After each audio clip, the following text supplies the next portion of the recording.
Labvakar visiem, kas neguļ. Tātad arī nelielas garlaicības. Izdomāju izveidot ilūziju. Sauksim to par puķi ilūziju. Tātad skatāmies. Kā redzat, puķis pašlaik skatās uz mani. Mainot savus kustības koordināciju, puķis kustēsies man līdzi. Es varu pēt uz augšu. Pastīties arī uz leju.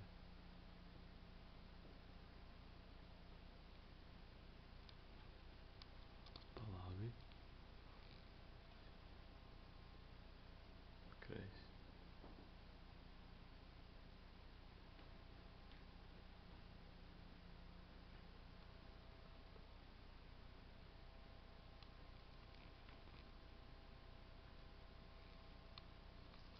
Tas viss arī būtu viss.